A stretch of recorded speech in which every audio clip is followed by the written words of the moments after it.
Good morning. Welcome to the E3 Weekly Market Report. I'm Pat McClatchy.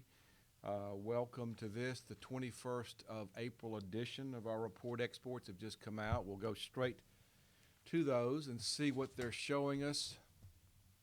Cotton market is showing an export number of a sales number of 104,800. That's up 24% from the previous week, but down 10% from the 4-week average. China took 20,800 running bales. Pakistan took 19,100 running bales. And Vietnam took 14,000. Looking for any other news here noteworthy. No, very small for next year. Let's look at the reaction of the market. The market was down 3 in July just before the report. Right now the market is up 8, so it has firmed up from this report a small amount. Going to soybeans, net sales of 407,700 metric tons. That's up 7% from the previous week and up 15% over the 4-week average. China took 180,900 metric tons. Germany took 73,800 metric tons. Mexico took 68,800 metric tons. And the reaction there, soybeans were up 13 3/4 just before the report. Right now they're up 16 at 10:37 in the July. Looking next at corn. Corn had a good number of 1,202,800 metric tons. That is let's see where that is. That is up 6% from the previous week and up 31% over the 4-week average. Japan took 337,200 metric tons. Mexico took 196,300 metric tons. Saudi Arabia took 115,600 metric tons. And new crop for 2016-2017 had sales of 123,100 metric tons. Reaction of the market. Just before the report, corn was up 5.5. Right now, corn is up 5 3/4, so no real reaction. Wheat, sales of 295,100 metric tons, up noticeably from the previous week and 57% over the 4-week average. Japan took 98,000 metric tons. Indonesia took 65,000 metric tons. The Philippines took 56,700 metric tons. Wheat, just before the report, was up 1.25 pennies. Right now, wheat is up 4, and then we're looking at July wheat there. So the market has moved up from the report. Let's just look at recent history, what's been going on. We'll start with grains and oilseed. July soybeans, this can be true of corn too, and wheat have had explosive movement recently to the upside. Just looking at July soybeans over the last 36 trading days, we've rallied at $1.81 3/4.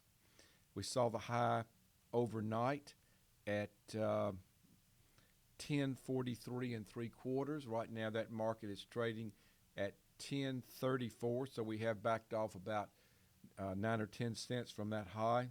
November has rallied $1.55 during that same time period. We saw the high overnight of 10.23. Right now, November soybeans are trading at 10.07 3/4. So from the highs that we made overnight, we are backing off some with the release of the exports. Actually, just before the release of the exports. Why has this happened?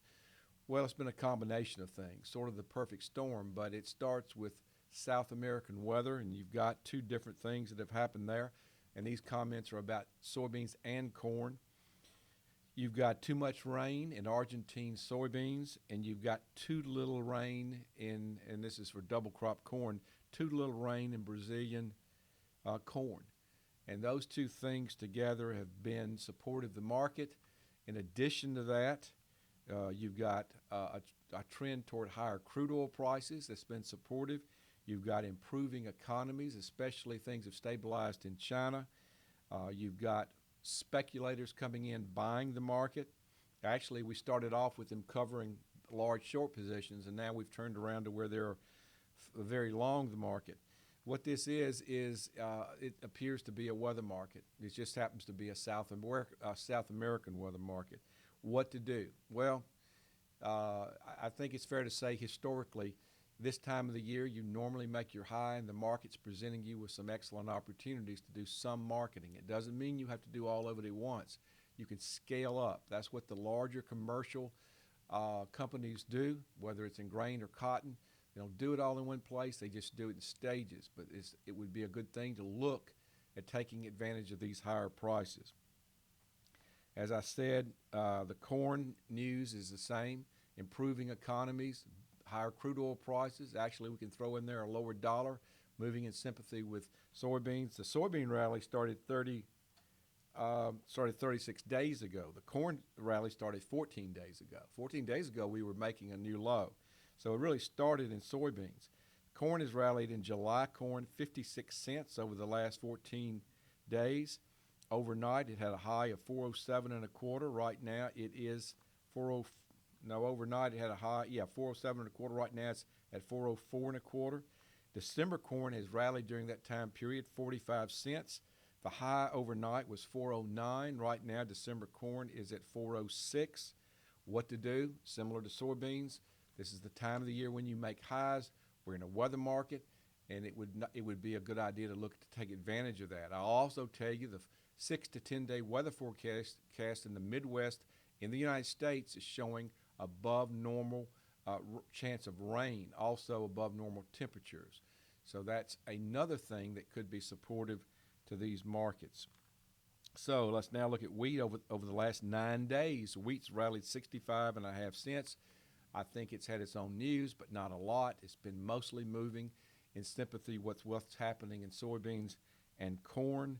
Also a market that has a strong tendency to trend down from May, and we're not into May yet, but from May on into June, very strong tendency for July wheat to trend lower. So something to take a look at, to take advantage of if you haven't been selling anything. Let's look at cotton.